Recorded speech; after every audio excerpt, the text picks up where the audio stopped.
Assalamualaikum warahmatullahi wabarakatuh. Saya Cikgu Fazli. Dalam video kali ini saya akan menerangkan mengenai penggunaan PHP dalam pengendalian form, insya-Allah. Okey, sebelum itu marilah kita sama-sama menghayati kata-kata daripada Abul Hasan Al-Wa'iz yang dicatatkan oleh Imam An-Nawawi rahimahullahu taala dalam kitab Bustanul Arifin. Kata Abul Hasan, sesiapa yang keluar mencari ilmu dan ia berniat akan mengamalkan dengan ilmunya itu, nescaya ilmunya memberi manfaat akan dia walaupun hanya sedikit ilmu yang dicapainya. Sesiapa yang keluar mencari ilmu dan ia berniat akan mengamalkan dengan ilmunya, nescaya ilmunya memberi manfaat akan dia walaupun hanya sedikit ilmu yang dicapainya. Maksudnya, ilmu ni kalau kita ada banyak sekalipun ilmu tu, tapi kalau kita langsung tidak ada niat untuk mengamalkan ilmu tu, maka ilmu tu akan makin lama makin hilang. Dia akan menjadi satu ilmu yang sia-sia. Tidak akan memberi apa-apa manfaat kebaikan kepada orang yang ada ilmu tu. Tapi kalau kita ada ilmu walaupun sedikit, tapi yang sedikit tu yang kita amal dan kita laksanakan ilmu tu secara istiqamah, insya-Allah ilmu yang sedikit itu akan memberi kebaikan yang menyeluruh, bukan hanya kepada kita tapi juga kepada orang lain. Betul tak Kak Long? Betul. Betul Alex. Kalau kita rajin belajar, kita akan jadi pandai. Terima kasih Kak Long. Baik, dalam tutorial kali ini saya telah menyediakan dua fail, yakni fail form.php dan fail processform.php, dan kedua-dua fail ini saya letakkan dalam folder tutorial, dan folder tutorial terletak dalam folder htdoc yang merupakan public folder kepada localhost. Jadi sebelum kita boleh jalankan fail PHP ini, kita perlu terlebih dahulu start server Apache dan juga server MySQL. Jadi mari kita tengok dalam XAMPP control panel, make sure Apache dan MySQL kedua-duanya berwarna hijau. Kalau warna hijau tu maknanya okey lah tu, maknanya server tu dah run. Kalau ada apa-apa masalah sama ada warna kuning ataupun tak ada warna langsung, maka kita perlu stop and start kat sini lah. Okey. Ini adalah kod bagi file form.php yang telah saya hasilkan sebelum ini. Jadi sebelum saya menerangkan mengenai baris-baris yang terdapat dalam kod ini, marilah kita lihat terlebih dahulu apakah antara muka yang terhasil daripada kod ini. Jadi balik kepada web browser Chrome, pergi ke localhost/tutorial, maknanya kita nak masuk ke htdoc, dan dalam htdoc ada satu folder nama tutorial, dan dalam tutorial ada dua fail, form dan processform.php. Untuk melihat antara muka form, klik pada form.php, dan inilah hasilnya. Ini adalah satu borang di mana pengguna boleh mengisi maklumat name, IC number dan juga memilih maklumat state daripada borang ini. Dan bila kita tekan button submit, segala maklumat yang diisi oleh pengguna ke dalam ketiga-tiga form elemen ini akan dibawa kepada fail yang lain. Berbalik kepada kod kita. Okay, jika kita lihat di sini ada table ya, satu table border 1, dan dalam table ini ada beberapa row of data, row of table. Okay, dalam row pertama ada dua kolom, satu TD dan TD yang kedua, so ada dua kolom. Dalam kolom sebelah kiri kita letakkan label name, dan dalam kolom sebelah kanan kita letakkan form element. Jadi form element yang kita gunakan bagi mendapatkan nama daripada pengguna adalah input type text ya. Bila kita kata input type text, yang terhasil adalah satu input box yang mana pengguna boleh mengisi apa saja maklumat yang ingin diisi lah. Okey. IC number juga kita menggunakan input type text, tetapi state kita tak menggunakan input type text, tapi state kita gunakan select element, yang mana select element ni adalah drop down box lah, yang mana kita boleh letakkan seberapa banyak option yang kita mahu. Pengguna hanya perlu memilih sahaja daripada senarai option yang kita sediakan tanpa perlu menaip. Okay. Ada beberapa perkara yang ingin saya highlight dalam file form.php ini. Yang pertama adalah penggunaan form. Okay. Jika kita lihat pada baris ke-8, dapat form, method dan action. Yang mana form, method dan action ini sangat penting dalam memastikan ke mana value-value dalam form ni akan dibawa dan bagaimana caranya, method yang akan digunakan untuk membawa value ni kepada file yang seterusnya. Jadi kalau kita lihat kesemua form elemen input type text untuk student name, IC number dan juga select elemen untuk state berada di antara form, tag dan tutup form kat bawah ni. Jadi kesemuanya berada di antara buka form dan tutup form. Okey, apa yang ada di antaranya? Yang ada di antaranya adalah input type text name student, input type text name IC number, select option untuk state dan juga input type submit. Input type submit adalah butang bagi user tekan untuk menghantar data yang telah diisi bila dah siap lah. Kalau nak lihat input type submit, name btn submit ni kalau dalam form dia merupakan satu button kat bawah ni, button submit. Okey.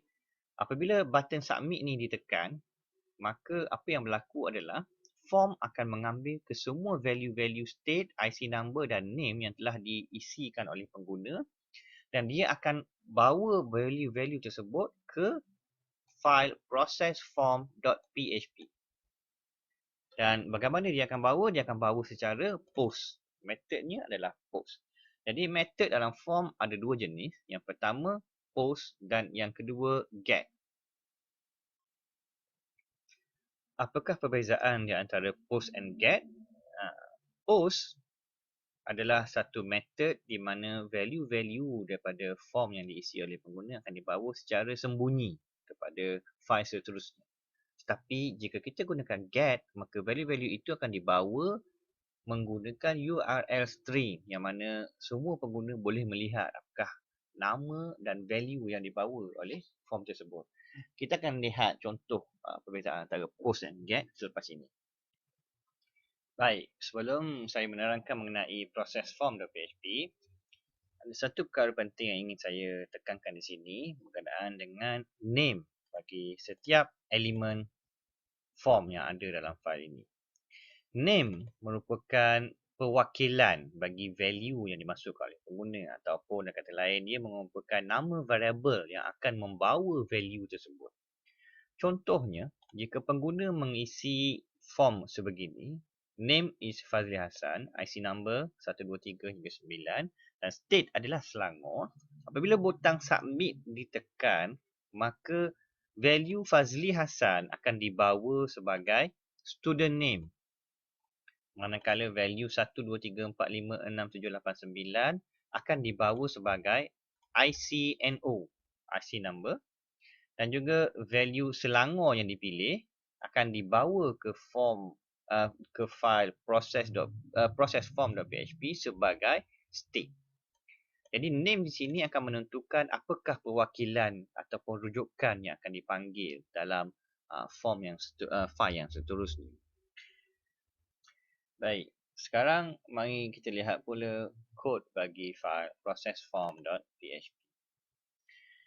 Dalam processform.php, ini adalah kerangkanya daripada HTML, body dan ada heading student kat sini seperti biasa. Bagi menerima value daripada form yang diisi oleh student dalam file form.php, kita perlu menggunakan server-side programming atau dalam tutorial ini kita akan gunakan PHP.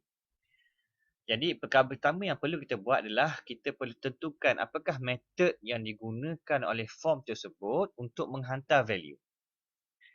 Jika dalam form, metod yang digunakan adalah post, lihat sini, maka dalam process.form.php file yang ingin menerima value tersebut, kita perlu terima ia juga sebagai post. Okay. Student name di sini merujuk kepada nama name bagi form elemen yang digunakan bagi mendapatkan input daripada pengguna. Kita lihat di sini, name di sini adalah student name. Maka kita akan dapatkan daripada post student name. Manakala IC number menggunakan ICNO sebagai name, maka dalam proses form kita akan terima sebagai post IC number. Dan juga bagi state, name yang digunakan adalah state, maka dalam proses form juga kita perlu terima sebagai post state.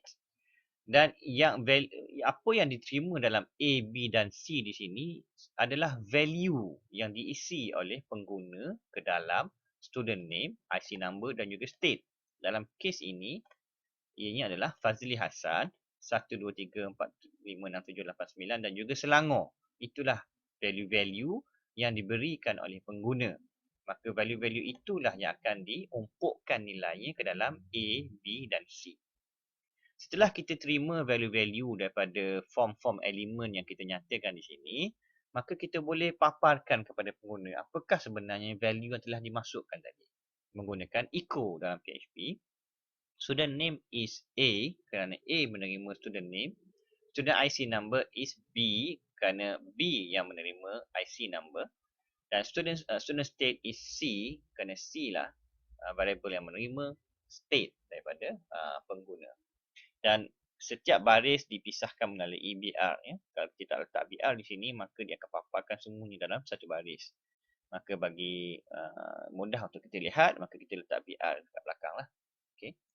Jadi cuba kita lihat apakah hasil daripada kod ini. Kembali kepada web browser kita.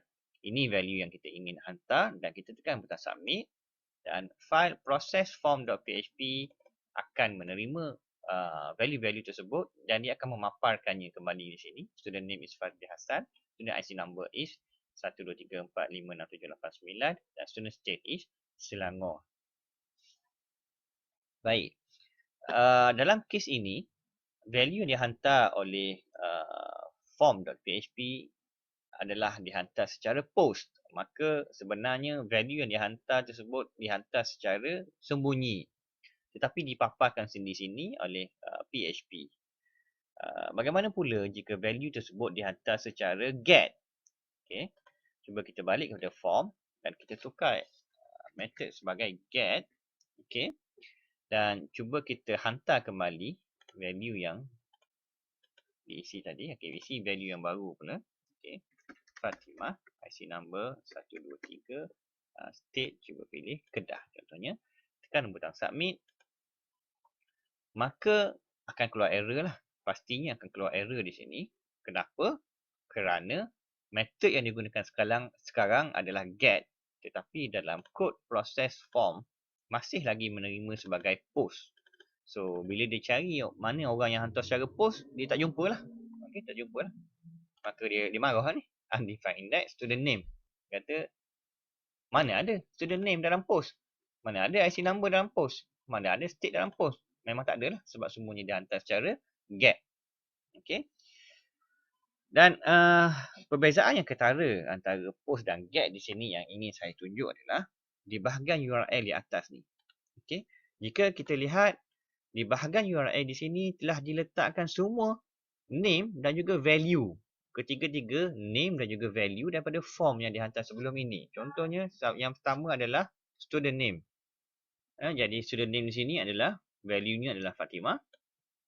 IC number, value-nya adalah 123. Dan state, value-nya adalah Kedah.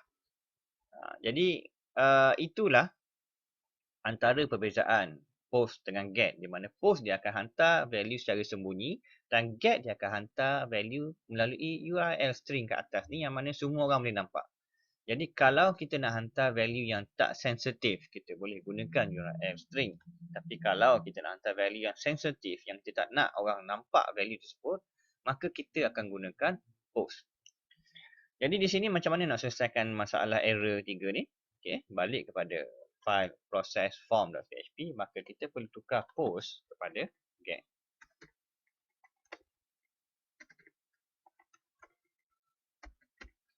Okay, save. Dan cuma kita balik kepada sini dan kita refresh, maka hilang error tersebut dan dia dapat baca Fatimah 123 dan juga Kedah. Jadi alhamdulillah sekian saja tutorial ringkas mengenai penggunaan form dalam PHP. Semoga mendapat manfaat dan teruskan menonton tutorial-tutorial yang lain insya-Allah. Assalamualaikum warahmatullahi wabarakatuh.